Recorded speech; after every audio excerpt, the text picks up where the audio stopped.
Welcome everyone, thanks for joining us for today's special episode of Canal Days.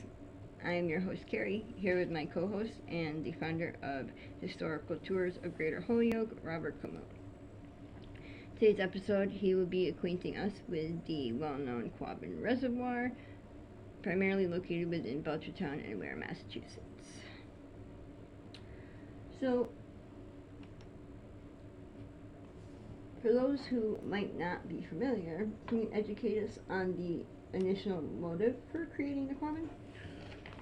The area around Boston did not have quite enough water, even though almost every town and city out in eastern Massachusetts had a reservoir. They wanted to grow larger in population, and they knew that one restriction to that was there was just not enough water, and they couldn't make more reservoirs and put people in too. So they needed a place which had a lot of land, which had a strong enough river to fill up a reservoir, and that was far away from population from Boston, so that it could grow. So the suburbs of Boston could grow larger, and Boston itself too. And so they decided upon the Swift River Valley, and they are the benefactors of all this water, but only 3 towns in western Massachusetts take water from it, none in central Massachusetts, and 45 in eastern Massachusetts. So this body of water was made for the east. And inform us on the role and function of the Windsor Dam. The Windsor Dam is what stops up the Swift River. It is the only dam needed in that location. It's a very strong one. It's made out of rubble rock, probably out of granite, and the front of it is made. The back of it is made out of a grass berm. There's a road on top of it that you used to be able to travel on, and Quabbin workers can still go on. And the front is made out of, you can actually see the stone still abutted out somewhat from the front. So it's a very strong dam. It's now 90 years old, and it's still very effective. It holds back to the water of the Swift River.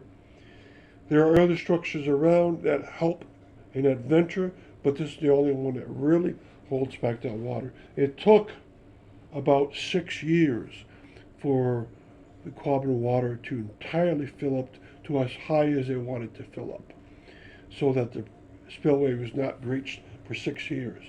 But they were already drawing water out of after 3 years when they got high enough, and that means that you had a middle section where they take the water out of that was going to be with a low enough level of sediment and low enough level of bacteria. And advise us on the purpose for the Goodnoe Dike. The Goodnoe Dike is in a location to the east of the Windsor Dam. It's there to control the water during any flood stage. So if a violent hurricane comes around, a violent thunderstorm comes around, where there's an enormous drop of water over many days, then this dike can hold back the water in the lowest part of the Quabbin that does not have a dam. So it itself is not a dam, it's really a dike, and it is there to help control the water. If it wasn't there, then during big storms such as Hurricane Diana of 1955, you might have had water go into the low part there and go into the river and pond right beyond it and flood homes down south. So it's there to preserve the homes, the people, and also to keep the water from getting agitated. And during the build, where had the workers stayed throughout the lengthy construction? There are worker homes that are, as you go up towards the main administration building, where there is now a guest room, where there's now the state police barracks, and the start of the Windsor Dam and the hangars, so forth. To the left, if you go there, the worker homes are there. They're wood clabbed, and most of them are still white colored. You can't go there anymore, but those were, for about 10 years, the homes for many workers around the Quabbin. And there were a lot, and they did a lot of jobs, including taking out all the burials, taking out all the old homes, churches, and schools, taking away the tarred roads, and then building the dam itself, the dikes, the parks, and grading any land that needed to be done, taking out all the trees and stumps. There's a lot of work. Well, it took a lot of workers.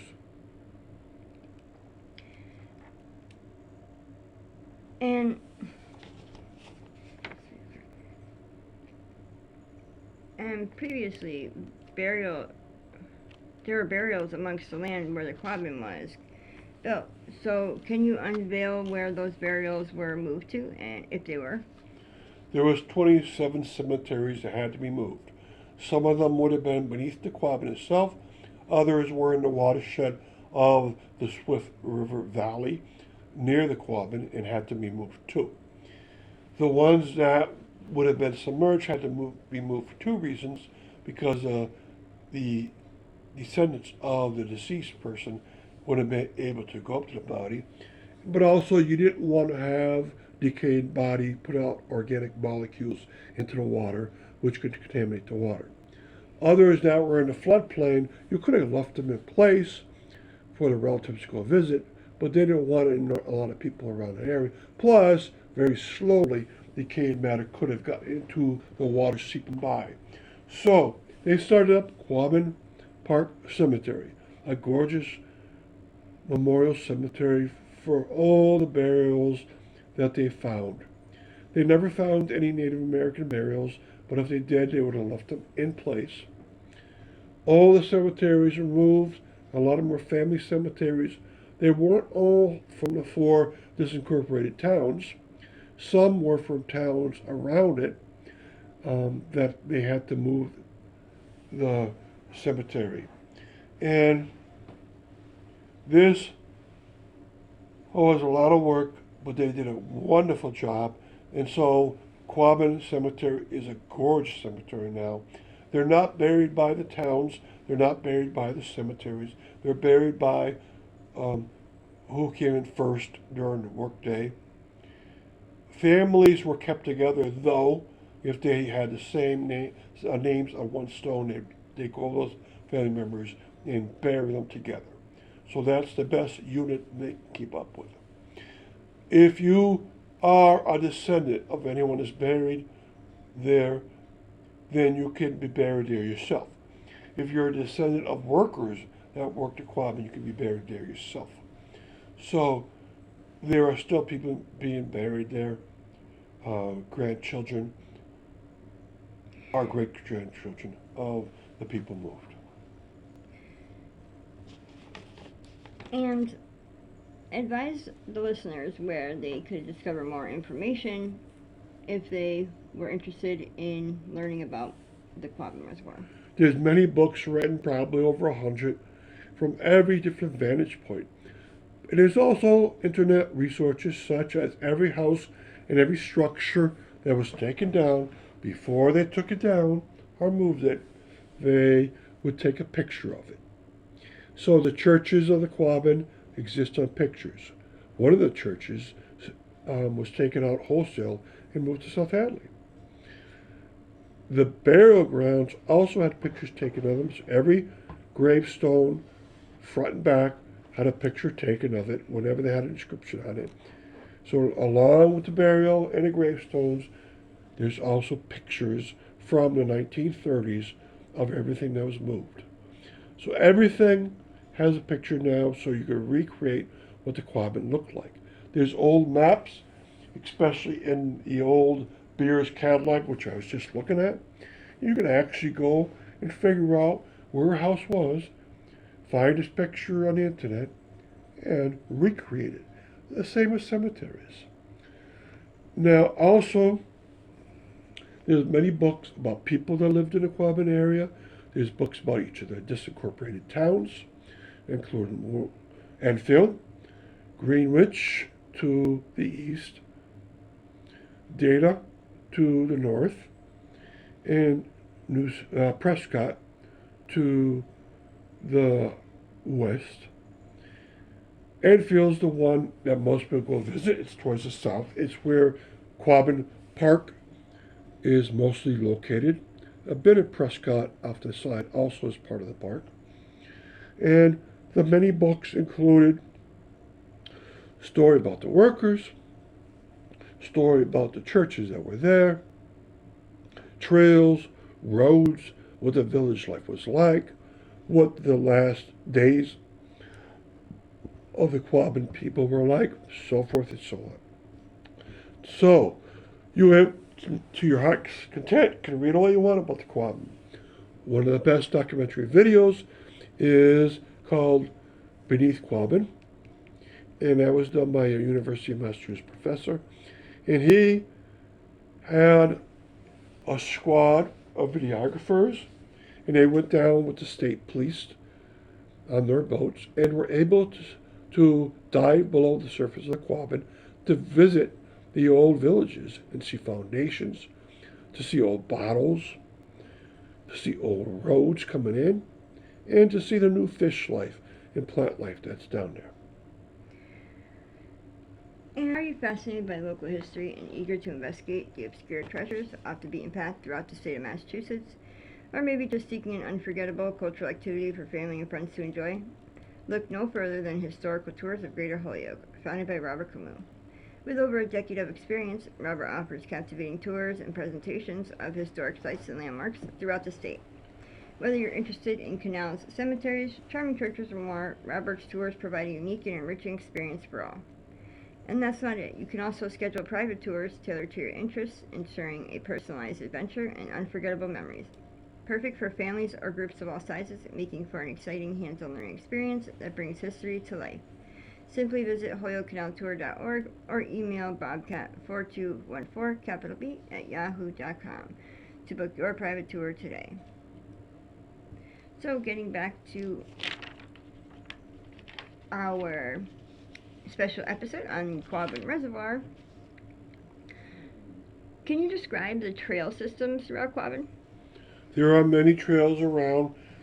I believe I counted 8 that are just within Quabbin Park. But there's also trails going in from the old roads that used to lead into Quabbin.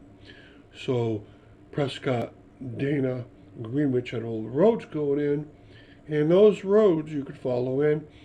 The one in Dana leads into an actual village, because the whole village was taken up, but you can see stone houses, foundations still in the old Dana village. But down in the Enfield section, which is now called Quabbin Park, there's hiking trails where you can get right into these locations. And the hiking trails include trails that will lead up towards the old spillway, trails that lead up to the old tower, so forth. And they're great fun. Most of them last about 1 mile going inbound, and then some you have to come back to the same place. Others you can go in a loop around, like the spillway one you can. There's a loop one around the Enfield Lookout area. So I hope you can enjoy these. And these don't even include the hike out to the Windsor Dam itself and the hike out to Goodnose Dike. And recount what vistas are there within the Quabbin. There's the Enfield Lookout, which is a very beautiful vista where you can see islands out in the middle of the Quabbin. And you can see a lot of bird life. And there's a hiking trail right there that loops back over to another section called Hinks Meadow. And that's another vista, Hinks Meadow itself, where you can go down right to the water and pick up that trail, but you can see the water, and you can see how heavy the waves are around there. Other vistas include the Windsor Memorial Park, where Frank Windsor's friends built a little park for him with a plaque for him. and there you have vistas of the Windsor Dam itself. There's also vistas from the tower, and you're going to find many of them as you travel around the Quabbin on either Route 202 or 9. You'll see there's historic and scenic lookouts where you can stop and get great vistas of the Quabbins. And can you illustrate for us the lookout tower? If you go up to the lookout tower, it's not going to be open for a while because of structural problems. And remember, it is 90 years old. You can still go up there, but it's still a high vantage point, and you get great vistas from that point. You also have a hiking trail come up to it called the Lookout Tower Trail. And you're going to be able to see the mountain ranges of the west, including the Berkshires, Mount Toby, the Mount Tom range, Mount Holyoke range. In the distance to the top, you'll be able to see Mount Greylock, and you'll be able to see the hills and mountains around Southampton, West Hampton, and Westville. So that itself is a great place to go. And reveal the 4 lost Earthsville towns and of the Quabbin and describe what they were like. All right, I listed them once, but I'll tell you what they were like. Enfield was a village that had a power canal through it. It had a congregational church and a few cemeteries. If you had been there, there's about 1,500 people that live there still. And life there was very similar to if you go to visit modern Pelham or Goshen or New Salem or Hardwick. They would have a similar look to their villages. And so old pictures do them great service, but if you want to visit a look-alike, just go to Pelham and see what it looks like there. Enfield is mostly taken up geographically now by Belchtown and by the Quabbin's Southern Reach and by Quabbin Park and by the cemetery. Some of Enfield went over to Ware, but a lot of North and Ware is from the next town around, which is Greenwich. Greenwich would have had about 1,000 people. It also had a village to it. It was a very narrow town, and it formed the eastern flank of the present-day Quabbin. Nowadays, it's taken up by Hardwick. Go to the north, and you meet Dana. Now, Dana, you can actually go into its old village, the North Dana Village. So I don't tell you what it looks like, you can go in yourself. It's about 1.5 miles in, 3 miles round trip, and you can bring an old map and look at where the various houses were, because some of the foundations and stone walls are still around. So it's a great place. Now, the last place itself is Prescott. Prescott was mostly taken in geographically by the Quabbin, a lot of it, but the northern part of Prescott was taken over by New Salem. So if you go to New Salem Village, you'll be able to see what it looked like. I believe a couple of the houses were moved from Prescott into New Salem, and Prescott's church was moved into South Hadley, and it's on a street there where Joseph Skinner bought the church and bought a school for the Quabbin and put them across from his house. And part of Prescott came downwards towards modern day Pelham. And so if you go to the opposite side, eastern side of the highway there, across from the Pelham Town Hall, you would be going directly into where there was a part of Prescott itself. Now, Prescott went downhill very quickly, so you're not going to be able to travel very far. And can you enumerate the surrounding towns of Quabbin? I'll tell you about some of them. Belchtown grew geographically very much so because they acquired a great deal of Enfield's land. Most of Enfield would have been within Quabbin Park, Belchtown would have also had two cemeteries from Enfield. Belchtown is the third largest geographically sized community left in Massachusetts after Plymouth and Dartmouth, and that's because it acquired a lot of this Quabbin town. Next on is Ware. Ware acquired also a lot of Enfield and a good portion of Greenwich, and so Ware does still have its downtown, but if you go out towards the northwest and west of Ware, it's as newly acquired. So Ware grew greatly also. Hardwick gained a great deal from Greenwich. Towns to the northeast have grown greatly. Then along the top and then along the western boundary, Pelham has grown a tiny bit, and New Salem itself has grown quite a bit because it acquired the Prescott Peninsula. The University of Massachusetts Amherst used to have a radio antenna out in the Prescott Peninsula. I don't know if they still do. But New Salem and Pelham are great places to visit because you get more of a sense of than anywhere of what the look of the old Quabbin villages would have been like. And clarify how the water gets all the way to Boston area. By a system of aqueducts, reservoirs, canals, it makes that 85-mile trip into Boston. So there are aqueducts. There is the Wachusett Reservoir, which is part of the Quabbin aqueduct system. There are underground tunnels.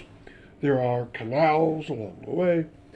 All of them are protected because this is a protected source of water that serves 3.2 million people nowadays.